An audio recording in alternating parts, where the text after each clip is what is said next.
Okay, juniors, here you go. So here's your quick review, and I'm going to be really quick because it's late and I want to go to bed. So essential morality, hashtag don't turn up. Three determinants of a moral act, you should know those, right? The moral object, intention, and circumstance, right? Or circumstances. So, most important one, moral object, grounds morality and objective moral order. A good intention doesn't make a bad moral object into a good one, and so on. Circumstances, when we talk about fire, like that has different meanings depending upon where you say it. If you say fire in a forest by yourself, not that big a deal. If you say fire in a crowded theater, probably not so good.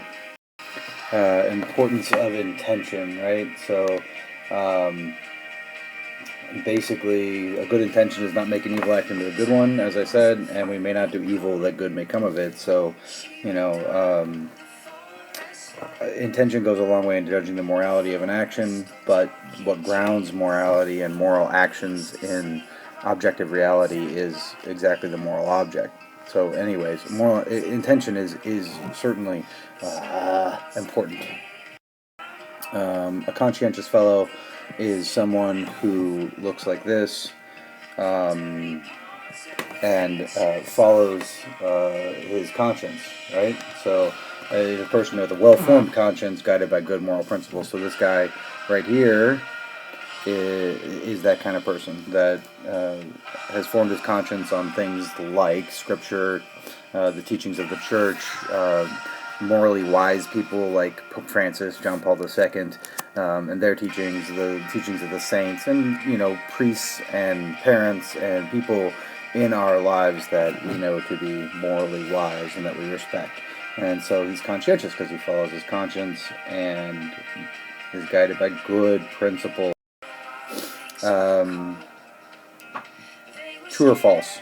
There are objective standards of morality, therefore I can do whatever I want. Right, very good. Let's get a really thick color here, whatever. This is clearly false. False. False. There are objective standards of morality, and I must try to conform my actions to these standards. That's the goal. Interestingly, and this is a side note that we didn't talk about in class, but St. Augustine said, love God and do what you will, right? So if I really love God, and then I can basically do whatever I want, because what I do will flow from my love of God and love of neighbor. That doesn't obviously mean, St. Augustine did not mean love God and go ahead and sin all you want. It's the notion is that if you really love God, then you're gonna choose the good. Is conscience a feeling, superego, gut instinct, or a voice in your head? Well, silly. No, it's none of those things. Conscience is, of course, a judgment of reason about the good that ought to be done, or the good that I am doing, or the good that I have done, or perhaps the bad that I want to do, or the bad that I am doing, or the bad that I did.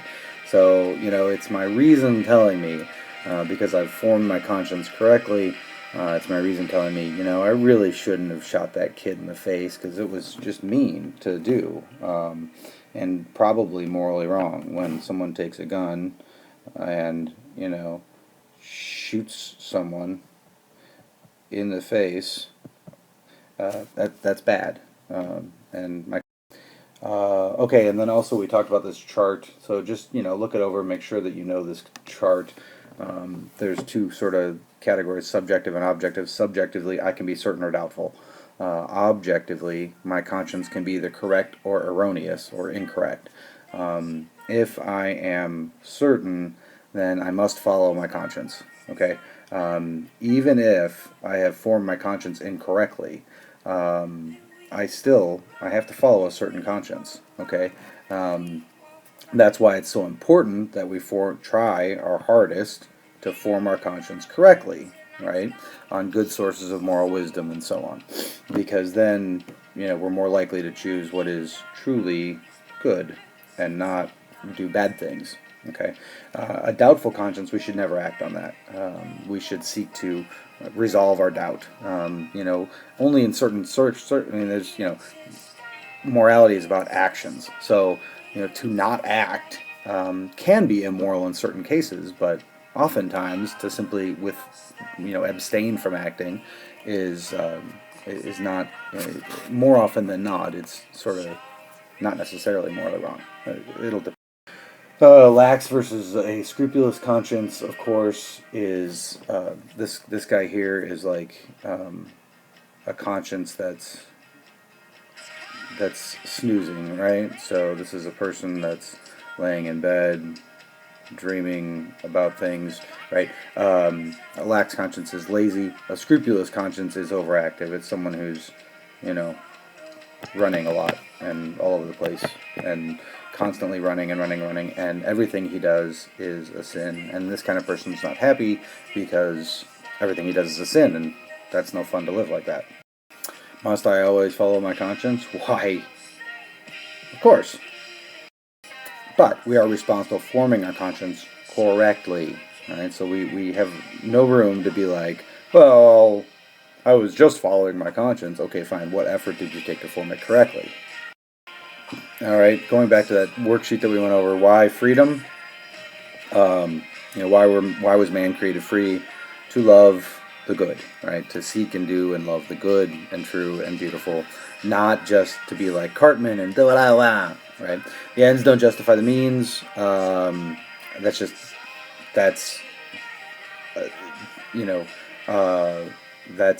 is a true statement. Okay, in the Breaking Bad scenario, he believed that the ends justified the means, right? Because he decides to cook crystal meth to provide for his family. Providing for his family is a good intention. Cooking crystal meth, bad. Very bad. Not good at all. Destroys lives. Don't forget we are all sinners. This is a fundamental truth, if you will, of the human condition. We all are broken. We ain't perfect.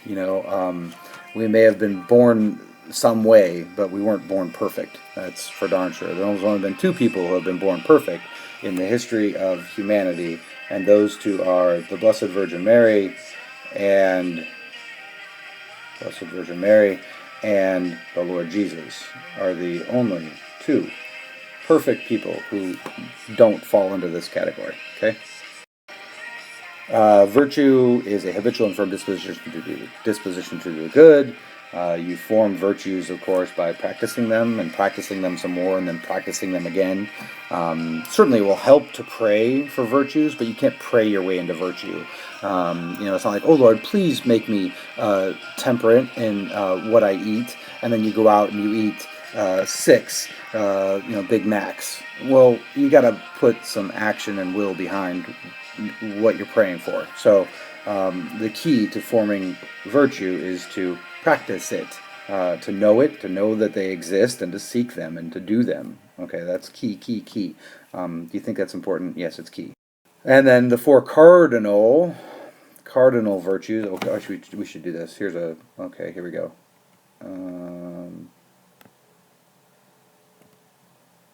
There, that's a cardinal. See, it's red and everything, sort of ish. So there's a cardinal, but it's not the cardinal like that. It's cardinal, which means hinge. So these are the 4 hinge virtues. They're hinges because the moral life hinges upon them, and we should seek them like we seek food when we're hungry. And I guess that's it.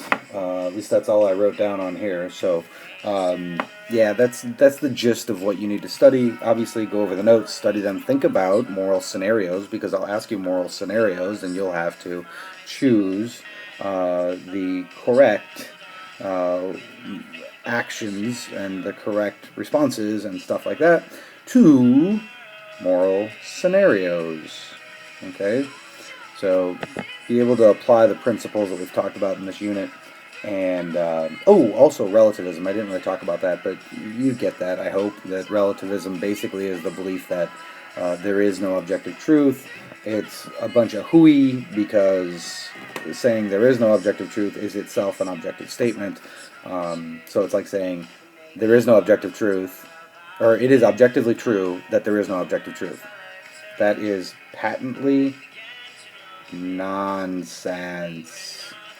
But oh, it's so much easier to live that way because then we don't have to get in arguments with people or or anything like that. So, but we should always seek truth, right? The relativism does away with truth and makes it entirely dependent upon me. God forbid, right? What a terrible world that is, and what a small universe that is when it revolves around me and what I think is right. We should seek our, yeah. And, I told you the story about my sister-in-law. Don't you impose your beliefs on me, as if that's exactly what she was doing. It was imposing her belief upon me. There was no reasoning there on her part. There was no, well, this is why contraception is the greatest thing in the world. It was just, you can't impose that on other people. And I was in no way making the statement that, or claiming that I was going to, go to a pharmacy and every woman that picked up a pack of birth control pills that I was going to, beat them up and tell them, you can't have those. That's nonsense. That's ridiculous. But, if it's the truth, then we should defend the truth and we should proclaim the truth, even to people that use these things. So it wouldn't be, all that crazy to, yeah, it kind of would be sort of crazy to meet someone at a stand there and watch someone say, "Why are you on the birth control pill?" Because that's really none of my damn business.